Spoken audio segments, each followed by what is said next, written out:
Les amis, revue de championnat express. On prend 3 petites minutes, oui, 3 petites minutes pour parler du championnat du Bénin. Championnat du Bénin, 24e journée. Qui dit 24e journée dit qu'il ne reste plus que 10 journées, 30 points à se partager. C'est incroyable de voir à quel point une équipe comme les Buffos du Borgou, qui nous ont fait rêver depuis le début de la saison, depuis un mois, sont en train de craquer complètement. Je vais vous donner leur stat tout à l'heure, vous serez étonnés. J'avais averti en disant que si Coton FC passe premier, ils seront champions. Ils sont premiers et depuis, ils ne lâchent plus la carotte. Allons donc voir ce qui s'est passé dans la 24e journée et félicitations à Craquer. Hein? Vous allez peut-être vous maintenir. C'est parti. Justement par Craquer qui jouait face à Audio. Deux équipes qui sont plutôt concernées par le maintien, même comme Audio est quasiment maintenu 2 buts partout. Vous allez voir que finalement Craquer fait une très bonne opération. Coton FC a battu 2 buts à 0. La GS Pro B, la logique a été respectée. Coton FC sur les 5 derniers matchs, c'est 3 victoires et 2 matchs, une rythme de champion. L'AS Sobemap a battu 1 but à 0. Damissa, l'AS Sobemap, le leader, le deuxième, qui arrive et qui essaye de tenir Coton FC à distance, mais ça va être compliqué, hein, ça va être compliqué. Azwa a battu 2 buts à 0 les Cavaliers. Aema a battu 1 but à 0 l'AS Cotonou. Banigans a battu 2 buts à 0 le FC Lotto. Les Buffles du Borgou ont encore perdu cette fois-ci face à la SPAC 1 but à 0. Les Buffles du Borgou, si on prend les 5 derniers matchs, comme je le disais, c'est 2 défaites et 3 matchs nuls. Ce n'est pas un rythme d'une équipe qui peut même jouer les compétitions africaines cette année.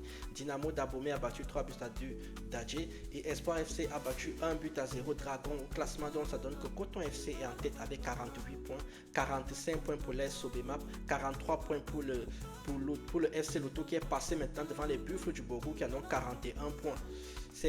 Franchement, je suis un peu déçu parce que les Buffles du Borgou ont très bien joué jusqu'à présent. Je ne sais pas ce qui leur arrive depuis un mois. C'est incompréhensible.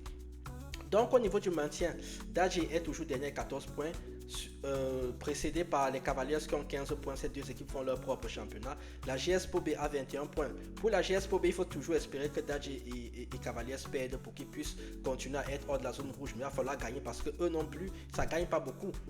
Lors des 5 derniers matchs, c'est une défaite et 4 matchs nuls.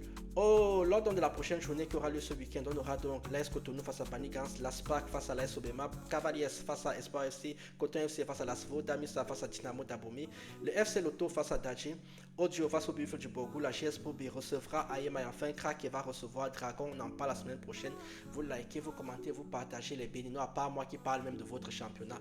Vous n'hésitez pas à aller prendre vos maillots comme toujours sur la boutique Dynamic Shot et surtout le programme pour aller voir ce qui se passe en cette journée de jeudi sur les autres championnats comme le championnat du Mali où Joliba se balade, le championnat du Rwanda avec APR et Al Hilal, le championnat d'Égypte aussi. Vous allez voir tout ça. Moi je vous dis à tout de suite pour notre championnat. Tchuss.